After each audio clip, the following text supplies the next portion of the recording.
Hey, welcome to Unit 5. Okay, last unit we looked at how do we go from a formula to a name, okay? And so we were given a formula and we had to write down what the name was.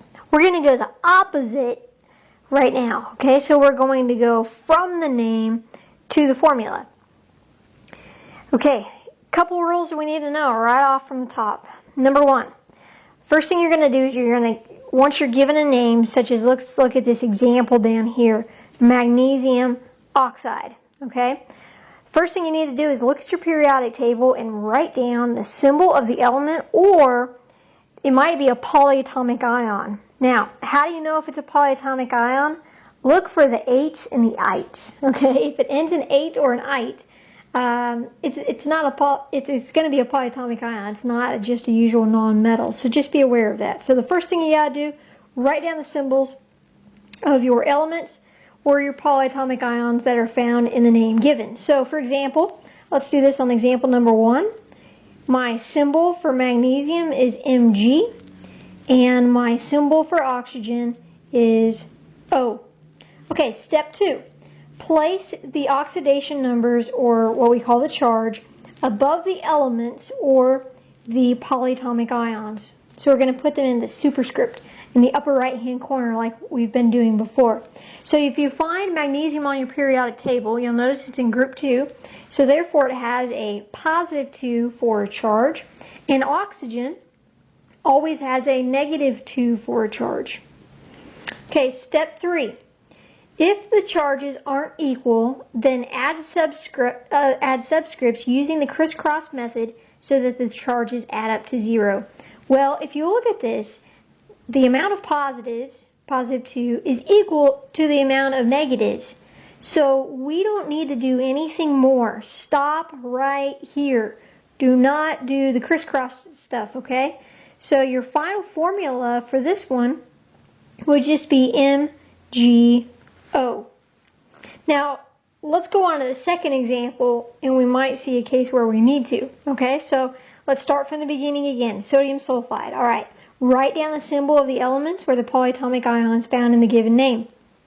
You'll notice there's no eights or ites, and so we can be fairly sure that what we have here is, of course, 2 elements. So I'm going to write down my symbol. Sodium is Na. And then sulfide is coming from sulfur, and that is an S. Okay, step 2. Place the charges in the upper right hand corner.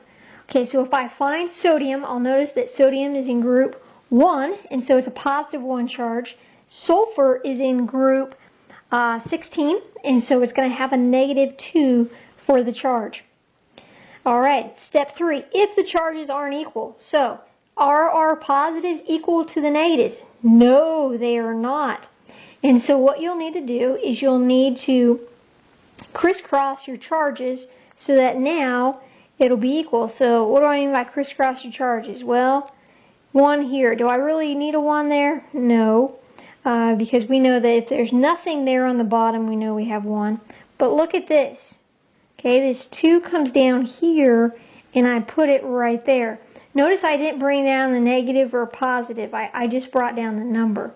And so my formula here then is Na2S.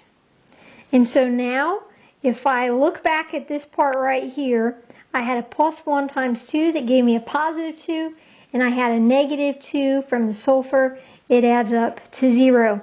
All right, next example, calcium chloride. First thing, write down your symbols, Ca and Cl, and then write down the charges. If you find calcium, the number right above that's a positive 2. Chlorine is a negative 1, because if you have a group 17 element and it is with a metal, it's always going to be a negative 1. Okay, so do the positives equal the negatives? No, that means you're going to need a crisscross. Okay, and we bring a 2 down here. So our final formula is CaCl2. Okay, number 4, carbon tetrachloride. Ooh, well, let's go ahead and let's write down first off our symbols. I have carbon, and I have chlorine. Now you'll notice that both of these are non-metals, and that should trigger something in your mind, okay? First off, you should notice that because they're two non-metals, there's a prefix, okay? And it is tetra.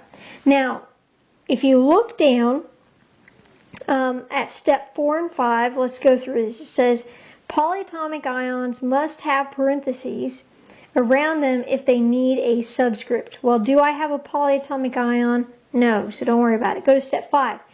Do not use oxidation numbers with two nonmetals. So don't use charges when you have two nonmetals. The prefix tells you how many of each element you have. Now you'll notice that there's no number here in front of the carbon, and so that means we just have one carbon.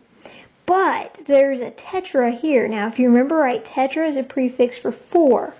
So what does that mean? I have one carbon and I have 4 chlorines. Now I don't need to write the C1 part. I can just write over here CCl4. So when you have two nonmetals, the prefix tells you how many you have. You do not do charges. Okay, let's go down to number 5. Iron, Roman numeral 3, oxide. So my symbol is Fe, and then for your iron, and then for your oxygen is O. Now what does that thing in parentheses mean? Well, if you go look and find iron, you'll find that there's two different numbers above it. There's a positive 2 and there's a positive 3. And because we have a Roman numeral 3 here, that means that this iron has a positive 3 charge. Oxide is from oxygen. Oxygen is always a negative 2 there. Okay, next thing you got to ask yourself, do the positives equal the negatives? No, that means we need to crisscross. So the 2 comes down here, the 3 comes down here, and our final formula, get rid of your charges there, is just Fe2O3. Alright, number 6, iron to phosphate. Alright, well, first off, we have Fe, and we have phosphate. Now you should notice that phosphate is a polyatomic ion, and hopefully you've got this memorized, that phosphate is a PO4. Okay, charges, Fe. What is Fe's charge? Well, it's the Roman numeral 2 there, so it's a positive 2. Phosphate. Phosphate is a negative 3. Now, positives do not equal the negatives, so we need to crisscross. But when we do this, watch out. Okay, there's your 3. So should we put a 2 right here? Ooh, that's a problem. That almost looks like a 42, doesn't it? Okay, notice back on number 5 of the rules. Do not use number 4. Polyatomic ions must have parentheses around them if they need a subscript. So put a parentheses around your polyatomic ion and then put your subscript outside. And so our final formula there is Fe3PO4 parentheses 2. Again, with polyatomic ions, make sure you put parentheses around them if it needs a subscript. Okay, last example here is on number 7, and we have ammonium. Now you'll notice ammonium is not on the periodic table, and that's because ammonium is a polyatomic ion. In fact, it's NH4 positive 1. And then we have sulfite. Sulfite should trigger in your mind polyatomic ion as well. Sulfite is SO3 negative 2. Okay, do the positives equal the negatives? No, that means you need to crisscross. And again, we have, when this crisscross is made, there will be a 2 here. So we need to make sure we put a parentheses around the ammonium, then put the 2, and of course we don't need to bring the 1 out here behind the sulfite. And so our final formula is NH4 2SO3.